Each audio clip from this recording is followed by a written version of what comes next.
వెంటనే ఆ రైతుకు ఉచిత పంటల బీమా ద్వారా ఇన్సూరెన్స్ సొమ్ము వచ్చేది. అలాంటిది దాదాపుగా చెప్తా ఉన్నారు కథలు. 3.5 ఎకరాలు ఉంటే దాదాపుగా 70,000, 66,000 ఇన్సూరెన్స్ డబ్బులు గతంలో అందుకున్న పరిస్థితులు చెప్పుకుంటా ఉన్నారు, రైతులు గుర్తు చేసుకుంటా ఉన్నారు. అది కూడా ఈ పొద్దు రైతులకు రాకుండా పోయింది. చివరికి ఎరువులు కూడా బ్లాక్లో రైతులు కొనుక్కోవాల్సిన అధ్వానమైన పరిస్థితిలోకి ఈరోజు రైతు వెళ్ళిపోయారు.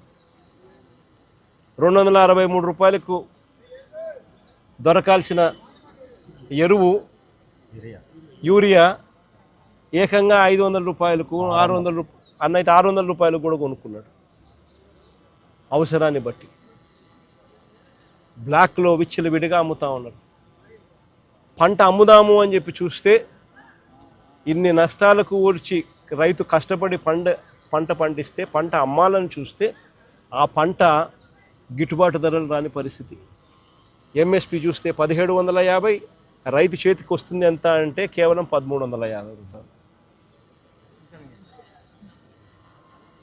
ప్రతి అడుగులోనూ కూడా రైతు నష్టపోతా ఉన్న పరిస్థితి ఈ చంద్రబాబు నాయుడు గారి ప్రభుత్వంలో మనం చూసాం. నేను అడుగుతా ఉన్నా, అదే ఒకసారి ఇంతకుముందు గతంలో వైఎస్ఆర్సీపీ ప్రభుత్వ హయాంలో ఈరోజు ప్రతి రైతు కూడా ఏ విషయాలు గుర్తు తెచ్చుకుంటా ఉన్నాడు. ఏ రోజు ఏ రైతు కూడా పంట నష్టం జరిగితే ఇబ్బంది పడే పరిస్థితి రావాల్సి వస్తుంది అని ఏ రోజు ఏ రైతు అధైర్యపడాల. గతంలో వైఎస్ఆర్సీపీ ప్రభుత్వ హయాంలో ప్రతి రైతుకు ఒక భరోసా ఉండేది. పంట గన నష్టం జరిగిందనంటే జగనన్న ఉన్నాడు, ఉచిత పంటల బీమా ఉంది, వెంటనే మాకు డబ్బులు వస్తాయి. పంట నష్టం జరిగినా కూడా అన్న తోడుగా ఉంటాడు, ఉచిత పంటల బీమా చేశాడు, మాకు ఆదుకుంటాడు అని చెప్పి ప్రతి రైతుకు ఒక భరోసా ఉండేది.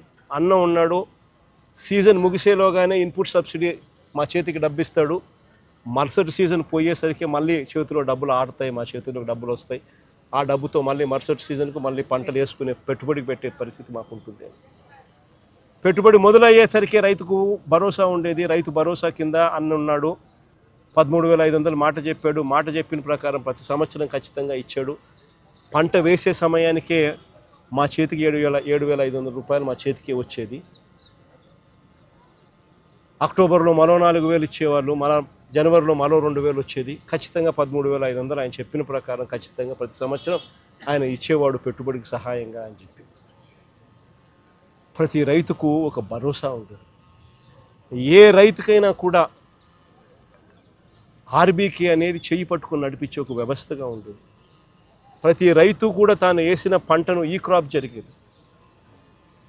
ఆర్బీకే పరిధిలోనే అక్కడే అగ్రికల్చర్ అసిస్టెంట్ అక్కడే ఉండి అగ్రికల్చర్ గ్రాడ్యుయేట్ చదివినవాడు సచివాలయాలతో అనుసంధానమై వాలంటీర్లు చేయి పట్టుకొని నడిపిస్తూ ప్రతి రైతును కూడా తన పొలంలో తాను వేసిన పొలంలో తన రైతన్నను నిలబెట్టి ఫోటోలు తీసి జియో ట్యాగ్ చేసి ఈ క్రాప్ వ్యవస్థను ఈ క్రాప్ బుకింగ్ నమోదయ్యేది.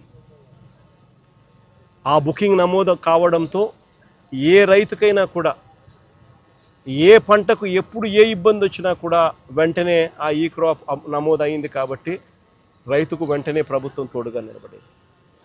ఆ ఆర్బీకే పరిధిలో ఏ రైతుకన్నా కూడా గిట్టుబాటు ధర రాని పరిస్థితి ఉన్నప్పుడు ఆ ఆర్బీకేలోనే పంటలు ఈ రేట్లకు కొనుగోలు చేస్తాము, ఈ రేటు కన్నా తక్కువ పడిపోతే ప్రభుత్వం ఇంటర్వ్యూన్ అవుతుంది, వెంటనే రైతుకు తోడుగా నిలబడుతుంది అని ఒక భరోసా ఇస్తూ ఒక మార్కెట్ ఒక మినిమం రేట్లు, గిట్టుబాటు రేట్లు, ఎంఎస్పీ మినిమం రేట్లు, ఆర్బీకే రేట్లు పెట్టుండేవారు గత వైఎస్ఆర్సీపీ ప్రభుత్వంలో. ఎక్కడ పంట రేటు తగ్గిపోయినా కూడా వెంటనే ఆ ఆర్బీకే పరిధిలో వెంటనే అక్కడి నుంచి అలర్ట్, అగ్రికల్చరల్ గ్రాడ్యుయేట్ అక్కడ వెంటనే అలర్ట్ ఇచ్చేవాడు. వెంటనే జాయింట్ కలెక్టర్ ఎవరైతే జాయింట్ మేనేజింగ్ డైరెక్టర్గా కూడా తనను మార్క్ఫెడ్కు జాయింట్ మేనేజింగ్ డైరెక్టర్గా కూడా తన హోదా ఇచ్చి ఇటువంటి పరిస్థితుల్లో ఇంటర్వ్యూన్ అయ్యే బాధ్యత ఏదైతే పెట్టామో వెంటనే జేసీ ఇంటర్వ్యూన్ అయ్యేవాడు. ఆ ఆర్బీకే పరిధిలో పంటలు కొనుగోలు చేసి మార్కెట్లో కాంపిటీషన్ క్రియేట్ చేసి రైతుకు తోడుగా నిలబడేవాడు.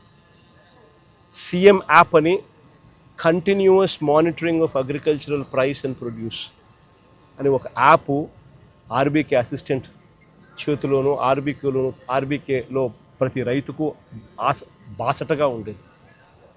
ఏ పంట రేటు తగ్గినా కూడా వెంటనే ప్రభుత్వం ఇంటర్వ్యూన్ అయ్యి తోడుగా రైతుకు ఉండేది. ఇవన్నీ గతంలో దాదాపుగా 7,800 కోట్ల రూపాయలు ఖర్చు చేసిన వైఎస్ఆర్సీపీ ప్రభుత్వ హయాంలో 7,800 కోట్ల రూపాయలు ఖర్చు చేసి రైతులకు ఏ పంటకైనా కూడా గిట్టుబాటు ధర